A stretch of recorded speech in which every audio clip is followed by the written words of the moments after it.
It's been way too long since One Pan Nan has been in our kitchen. She's always helping us with some quick and easy recipe ideas that are delicious without all the fuss. Nan Kelley, great to have you with us. Good morning, Meryl. How are you? I'm doing great, thanks. And this is smelling fantastic. We kind of got a little garlic and onion going on in the studio. We're going to make risotto today. And you and I were talking before we went on air. A lot of people go, I can't make risotto at home. It's like one of those long restaurant processes. But that's where you make it the best, because you can nurse how much liquid that you're putting into that arborio rice that's just going to soak up all that chicken stock and make it that creamy Italian dish that we love so much. It sounds wonderful. It's perfect for fall. All right, so we've got onions, garlic, a little bit of oil going in here. We do. We've got that kind of sauteed down to they're clear. Now we're going to drop in that arborio rice. Wait, let's show this to you. Okay. Because, if you haven't ever cooked with arborio, it's a little different than your typical rice. It is. It's shorter, it's firmer, and it gets its name from an Italian city, and it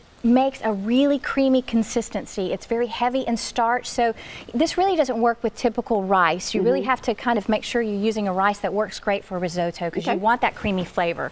You don't want it to just dry up on your plate. You don't want it to be too liquid. You want it to be really creamy. So I'm going to turn up that heat. So you're kind of toasting the rice a little bit to start? Just a little flash, heat. And then we're going to nurse it just a little bit. And I don't want to scare you, because you just want to add in the stock a little at a time. And while you're making a salad or you're fixing the main part of your meal, you can be pouring in the chicken stock just a quarter cup at a time. You want it to go slow and just absorb, so that creamy texture just flows out on your plate at the end. I love it. I love it too. And another good thing, Meryl, this is all with tomatoes, and we'll talk about the importance of that in a minute, but you could do an Italian sausage if you wanted to incorporate fish, or shrimp dish, or use this as a side dish for a chicken parmesan or a pork loin, or by itself. It's really rich. Okay, so that's good. We've kind of incorporated that a little bit. Now we're going to pour in just a quarter of a cup. I'm going to split that, a quarter of a cup.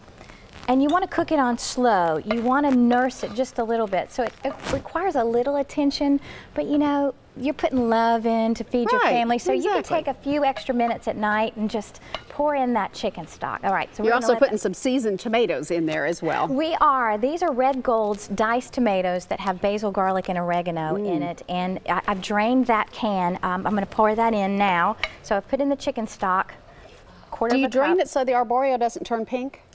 You drain the tomatoes so that you don't have the excess juice in there as well. Because you're going to be trying to get off to soak down 4 cups of chicken stock, so you don't want to add anything extra that you don't need in there. I see. Okay. So you still have that basil, garlic, and oregano in there, but you're just That looks wonderful. Red Gold is doing something really special in the month of October, too, that we can all be a part of. They are. For every can of Red Gold tomatoes that you purchase during the month of October, they are donating a meal to Feeding America.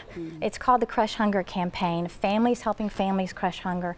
We have a big hunger problem in this country, like 1 in 8, and I think here in Tennessee it's 1 in 6. Don't know where their next meal is coming from, and for every can, Red Gold is going to donate a meal with the hopes of getting up to 2 million meals to help feed the needy in this country. That's wonderful. So while you're cooking supper for your family that you're going to do every night anyway, you could be helping another family in need do the same thing. Enjoy a meal together. That'll make you feel great. All right, so we're going to cook this. It'll go for probably about 30 minutes, and it's going to come out looking like this. It looks delicious. I can't wait to try it. Nan, thanks so much for being with us. We appreciate it. We appreciate you all. Well, you'll find this recipe and the details on the Help Crush Hunger campaign on the Talk of the Town section at newschannel5.com.